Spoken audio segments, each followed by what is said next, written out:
You're listening to the Girl Dad Show. Welcome to Season 3 of The Girl Dad Show, where we explore the intersection of parenthood and entrepreneurial spirit.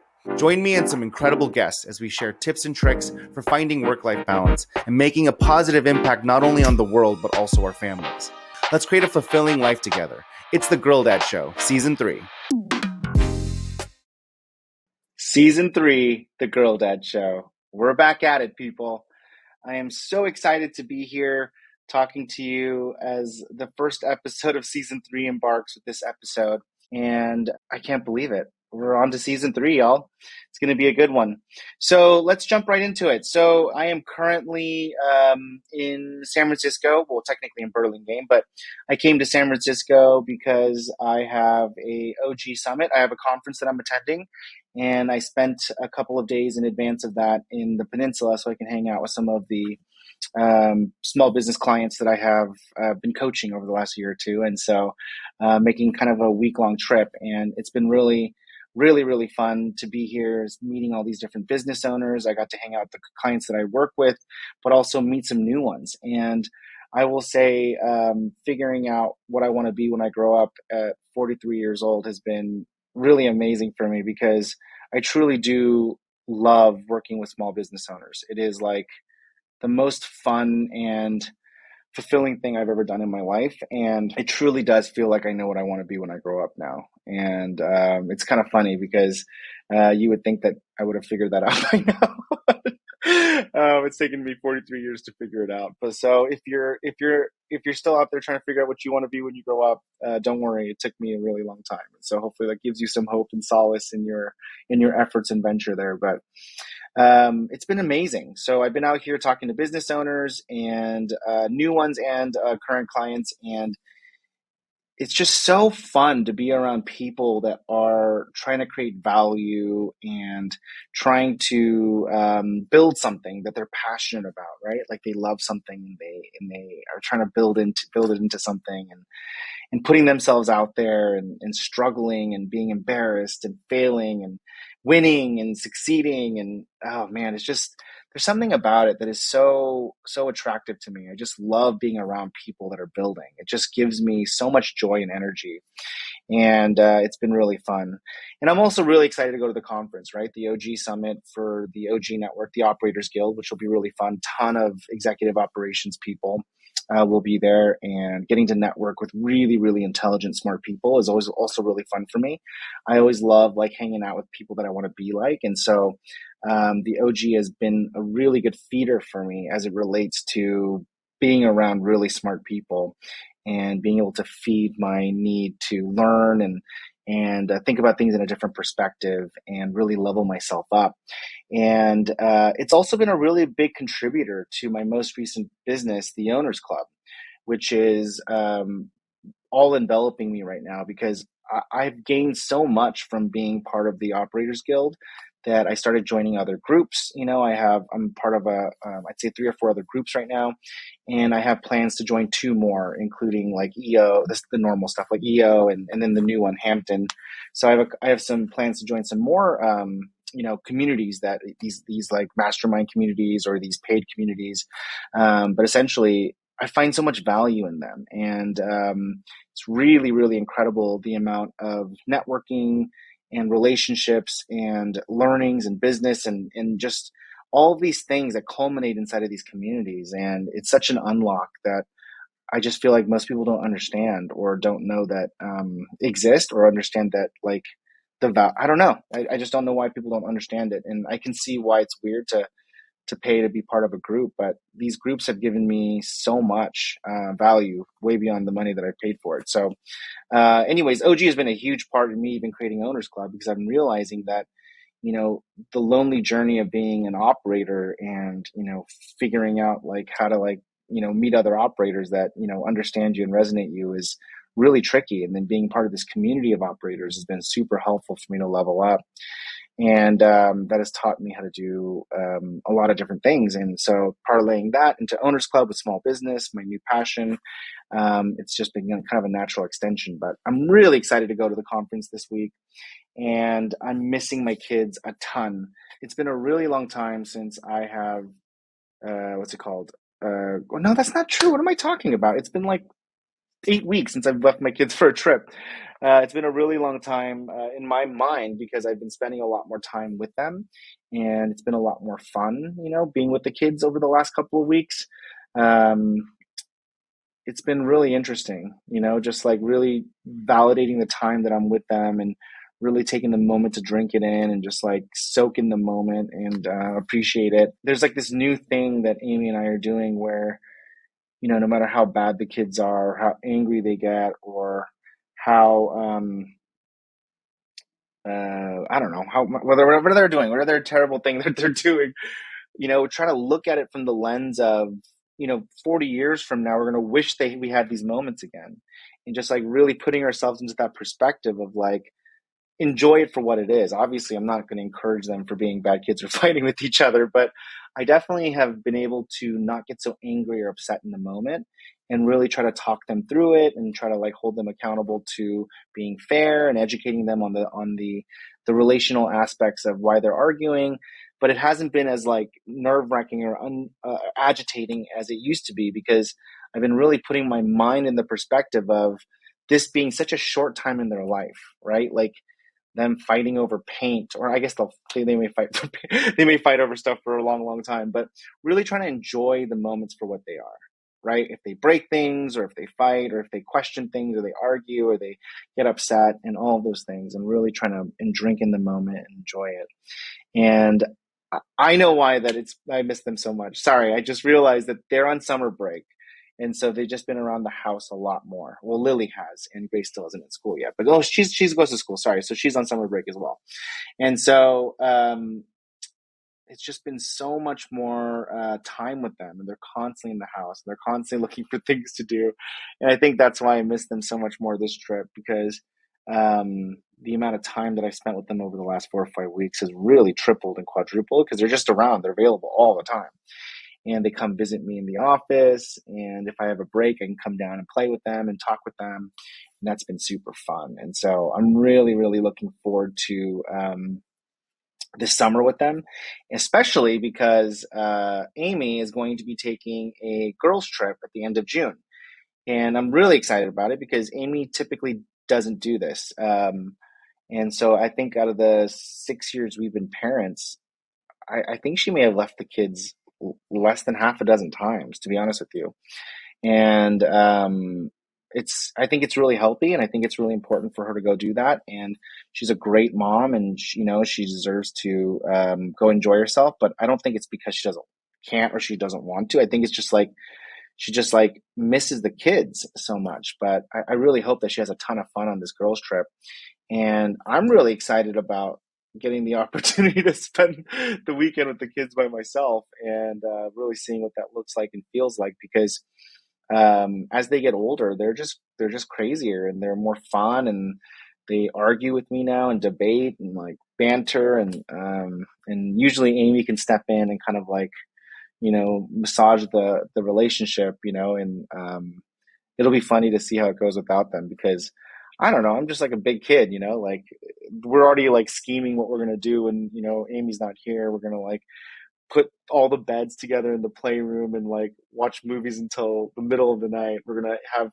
donuts for breakfast, lunch, and dinner. We're gonna go to the arcade and we're gonna eat junk food and snacks and in bed and we're gonna go swimming at night. We're gonna do like all the things and we're already like listing out all the things that we want to get accomplished while Amy's gone. And so it should be pretty fun and I'm pretty excited about it. It could be total disaster, but I'm still super excited about it.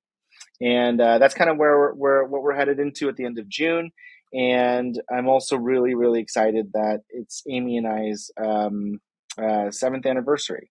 So by the time you watch this, it'll be Amy and I's 7th anniversary. So we decided to get married on Father's Day. And so it's easy for me to remember. And we launch the Girl Dad Show on Father's Day every year. So no different from the last 2 years.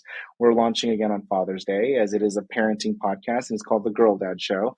And so we're doing it on Father's Day, but it also happens to be our anniversary. And so this podcast, this episode, everything about it is a lot of different things culminating into one, both personal as me as a husband and me as a parent, and then also me as a professional and entrepreneur. And so it's a very special episode, very, very special episode. And I'm very excited to be here to talk to you about it. Okay, so let's get into some of the things that I want to talk to you about as it relates to the Girl Dad Show. I have loved doing this show. It has been one of the most unusual and unorthodox things to have a show. And it has been so interesting for me to work through why I'm doing it over the last 2 years. So, as you may have heard, and if you haven't heard before, the first season, was really for me to learn how to be a good parent and also how to be successful in business. And I just did that through interviewing a ton of different people. And that was really fun for me. And it was hard. It was hard to keep up with the work, and it's a lot more work than I ever could have expected to run a show. It's just a lot of stuff. I just was not expecting it to be so challenging, and so I learned a ton through this process. And the second year, I started to realize that I had a lot more to say about the process of being a girl dad and on my journey to learning how to be a really good professional parent, right? And I started incorporating these girl dad talks where I started talking to you about my journey in my parenthood and what I'm thinking about, how I'm thinking about it. And that has now morphed from talking to you about what I'm learning and insight to just being now my video journal. Like I just journal here like a diary, almost a journal of my journey and what I'm doing from all aspects of life. And that has just morphed into this really, really amazing thing for me where I am now so much more strategic in business, also in family and personal, because it forces me to have these moments where I look at myself in the recording. I talk to myself about where I am, where am I at, and what am I doing, and what am I thinking, and what's going on with my kids, what's going on with my wife, what's going on with me, what's going on with my businesses, how am I thinking about everything that I'm in right now in this ecosystem. And it has morphed into this amazing activity for me. And the value prop in season 2 was much more for me, I think, in that I never expected that. And so also started journaling in season 2. And I think journaling is really powerful for me as well because it kind of frames your mind and forces you to think about things more in the moment and more critically about what was good, what was bad, and things that you just kind of gloss over because you get so busy and stressed out. But doing these girl dad talks was even more dense and more richer than journaling. And so I can assuredly say that everyone should do this. Even if you don't publish it like I do, you should just video record yourself once a week and just talk to it and create a video diary or video journal. Because talking to yourself like this and just free flow, sharing how you're feeling and what you're doing while you look yourself in the eyes is really, really powerful. It's very therapeutic. It's also very strategic. It just forces you to really think about what you're doing, how you're feeling, and why you're doing it, and if there's anything that you want to adjust or change. And it's been really monumental in my journey as a professional parent. The other thing I learned in season 2 is that we are now starting to grow. So what started off as a small little passion project / hobby is now starting to grow consistently. So month over month, we've had good growth. I mean, I'm not super big yet, or it's not a crazy big reach, but as it relates to rubrics, it's moving up. And so every month it's fairly consistent. We're just consistently getting better and better and better engagement on social media, better download quantities. And it's been really fun to watch. And then during the 6-week break, we have had continued engagement. And so, which is crazy. So we have people listening to the older shows and still visiting the website and downloading the content. And so that's been really fun. I think the last time we took a break, it was dead silent. So that's a huge lift up from that. And the last thing is that I've been able to now in season 2 start getting some really unique guests that I don't know. And so the first season was really me tapping into my network, and also I tested a bunch of stuff in season 1, but primarily it was my network. And then season 2, it was a little bit interesting. I started getting pitched executives to come onto my show. And that was really interesting change. And so I'm hoping to see more of that in season 3, as well as people that I find interesting on my journey and networking. And so I have some really great guests for you this season, and I feel like my ability to host has gotten better. And so I'm hoping that these episodes are just as insightful and as powerful as the first, but I do think that they're better than the first season because I just got better at hosting. I think I'm a little bit more skilled and versed now than I was in season 1, just from pure repetition, not because I'm taking any classes or anything, although I wish I could and should. This episode of The Girl Dad Show is brought to you by Owners Club. As a business owner myself, I know firsthand how challenging the journey can be. Whether it's having someone that I can ask a very tactical question to, or just being able to share my big successes without guilt. Building a business is a lonely journey, and it does not have to be. After building and coaching dozens of businesses to success, there is one insight that is so obvious and simple, yet hard to execute. And that is, network equals net worth. And so if you're a growth-minded, supportive, smart, and hardworking business owner looking for a community of like-minded entrepreneurs to build with, look no further than the Owners Club. You will make lifelong friends and build your business that works for you. You can learn more online at owners.club. Season 3 is now in full effect. You're watching the first episode. And I just want to kind of rattle off what the goals are for season 3. I'm still going to do the Girl Dad Talks, obviously. You're talking to me right now. I love these so much. And I also love being able to point business owners to the Girl Dad Show.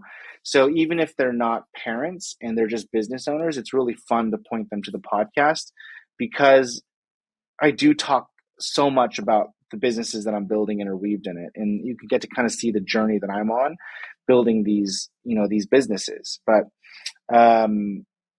I may have to separate another show or do something else for this. And I may, for the Owners Club, have a separate business podcast because I don't think the content necessarily mixes perfectly. But for me, it's all one and the same.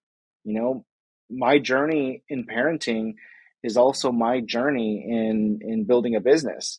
And more so now than it ever was before because, oh man, I had this crazy epiphany as, Lily is getting older and she is starting to articulate her words and see things and ask. And, she looked at me the other month and asked me, "Hey, Dad, are we rich?" And I didn't know what to say. And I just kind of sat there blankly staring at her. I felt like an eternity, but it was probably like 10 or 20 seconds. And my wife was kind of freaking out and she's like, "Wait, who asked you that? Like, why are you asking that? Like, did someone ask you that about you?" Or she's trying to understand where that even came up and what the context was for even that question. And Lily didn't really answer her, but she just kept staring at me and then repeated the question. And she's like, "Dad, are we rich?" And again, I'm cycling through it felt like an eternity, but I'm cycling through all of this information. And granted, I spoil my kids rotten, and so there's probably a certain element of that. And maybe it's because I've been trying to optimize for time. So I'm spending a lot of time with them. And so maybe it's for that. I don't know. Because I don't feel like we're very lavish. We live pretty low beneath our means as it relates to cars and clothing and activities. We're not frivolous or luxurious by any means. We have, we're pretty low cost living. And so I just kind of one of those, was it that? And then my brain's going through this process of is it the businesses that we own? Because she sees all these different business. I don't know, my mind was going everywhere. And then ultimately, I responded with something I heard Shaq say, Shaquille O'Neal say to his kids. And it felt so good and so right. And so when that video popped into my mind of Shaq saying this, I repeated what he said. And I said, "Your mom and I are rich, you're poor." And I felt very clever. And I felt like that was a really good way of combating that conversation. And she was like, "Okay, that makes sense." And she's like, "I actually have $80, so I'm not that poor." And I'm like, "Okay." It was really cute. And we never really were able to explore where she got that question from or why she even asked it. And I'm not sure I answered that correctly either, because I don't think we're rich in the standard of rich either, but we're definitely not, in need of things, but I definitely don't think that we're rich. So it's just the answer that popped into my mind. But what I did realize though was that she's watching me and she's like soaking in who I am as a human being. So regardless of what I say, she's gonna become like me. Just like I became like my dad to a certain degree. God, it sounds so gross to say. But I ended up picking up things that my dad does, like the quirks, the tenacity, the determination. Like, I mean, all the things that he basically told me not to do, I did, like both good and bad, right? Told me not to smoke and drink, and I smoked and drank all the way until Lily was born, basically. He told me to go be an engineer or get like a good degree and become like a salary man. I ended up following his track and becoming a businessman, right? And so I think like human nature is such that we, understand that, people will say things to us, especially our parents, but what we do and lead by example is probably more important than what we'll ever say to our kids. Because the whole adage of like actions speak louder than words is more pervasive and more persuasive when you live with someone and they look at you like you are the ideal, right? And you're their parent and they learn about social cues and norms and they're basically using you as a benchmark for what an ideal human is. And they're watching. And so one of the big things that I realized was I don't necessarily know if I want to optimize for time anymore. I, I think that it's really important to role model the type of human being that I want my kids to remember me for, and also what I would want them to be or hold their standard to. And so I want them to understand how hard it is to make money. I want them to understand how hard they have to work to build something out of nothing. And the difference between being an entrepreneur versus being an employee. I mean, they're both great, but like the roads to those paths, right? I want them to understand the mindset it takes to take risks versus take it safe. I also want them to understand the commitment you have to make to try to do something different and the sacrifices you have to make, both in time, money, and uh, body and mental capacity. Like, there's just a lot of things that I want them to see. And understand. And I don't care if they never go down this road at all. Like I would be very happy if they just became musicians and didn't make any money. Didn't even make any money. They'd be fine by me. I'll support them for the rest of their lives. But I would love it if they were musicians, and that would just fill my heart up. But the reality is that I think by them watching me build businesses and watching me work late, watching me wake up early, watching me sacrifice, like rest time or downtime to go work and hustle and have grit is more pervasive in creating a standard for what they understand about the world than anything I'll ever say to them. And so I started to really like change that mindset of like, okay, I need to optimize for time so I can be there for every step, every first, bubble gum or every first haircut. And like, I was optimizing so hard for these moments, which I still want to do. I still want to be a very present father. But I'm also realizing that if I'm not modeling the behavior of the human being that I want them to hold their standard to, it's also a disservice to them. And so it's been a huge epiphany and change over the last 6 months, ever since that conversation with Lily about how to navigate this and be a good role model, in addition to being a good steward, a parent for my kids and kind of telling them what I think, but also showing them what I believe and actually acting it out. And then to bring us home, the last thing that I've really had a big epiphany on since season 2 and now is that I also need to really focus on being happy. So much of, and I am happy, and I think for the most part my wife is happy, but I think it's so important that parents invest in their happiness, because you naturally will force yourself, not force yourself, but you naturally, it's not forcing, it just happens. you naturally start taking a back seat as your kids come, because they just need you to live. They're so dependent, and you forget to turn that off or dial it down as they grow up. And you also forget to fill your own cup and be happy for your spouse, for your wife, for your husband, for your kids, and for your friends and community. But having that drive, having that fire, whatever you're passionate about, is also very attractive, and role models to your family and friends and community who you are. And so being a very benevolent or sacrificial parent is, you know, really idealistic. And I don't think that it's bad. I don't think it's good or bad, but I'm starting to realize that that's not the kind of father I want to be anymore. I'm starting to realize that it's not just about creating the perfect world. It's also about creating a real world, and creating a world where you are also showing your kids what it means to be happy for yourself. And that happiness is also pervasive. It's also contagious. And, really seeking satisfaction in who you are, finding out what drives you, what makes you tick, and what motivates you, and chasing after it, and being able to feed your soul and your heart is just as important as being a present father, because they're watching, they're watching, and they're going to marry a guy in the future that they're going to benchmark off of me. And I want them to hold themselves to a standard in a relationship where they have an understanding that life is also about being happy, and life is also about following your dreams and following your heart, and really investing your time and energy into doing what drives you.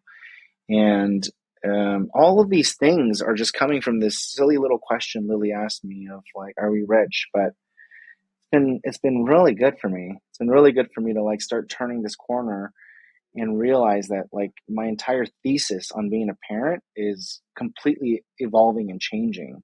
Like, from the first 5 years to now, it's just like almost a complete 180. And I don't think it's a bad thing. I think that's part of the journey, is evolving and learning from your kids and learning from your environment, and just taking the time to be introspective and retrospective about it, and then doing something about it. And I think that's really all parenting is. None of us really seem to know what we're doing. We just have a baseline of what our parents did and what our community of parents tell us is normal. And maybe if you watch a lot of media, like what media portrays as a normal subculture and culture of parenting is. But the reality is that you need to figure that out for yourself, and you need to figure that out for your family, and you need to create, a lifestyle for yourself that you are proud, or would be proud of, your kids benchmarking and modeling after, because they're watching and they're soaking it in. And no matter what you say or how you think, it's almost negligible compared to who you are and how you act. And so that's my little message for the first episode of the Girl Dad Talk. And I know it was a little bit deeper than I normally go, but I hope it was helpful for you on your journey. And I'm super excited for season 3, and I'm really excited to get this going again. And really excited to show you some new and awesome guests. I mean, we have some really amazing guests. I don't even know how to explain it to you. I already have a half a dozen interviews already done, and they're all so good. And I'm excited for this journey, and I'm excited to be on this journey with you. Thank you so much for all of your support in season 1 and 2. Let's get it at season 3. Season 3, baby. It's the Girl Dad Show. Let's do this. Thank you for listening to The Girl Dad Show. Please take a moment to follow us on social media. You can find us at The Girl Dad Show on all major platforms. We look forward to staying in touch and keeping you up to date with all the new guests that are coming out.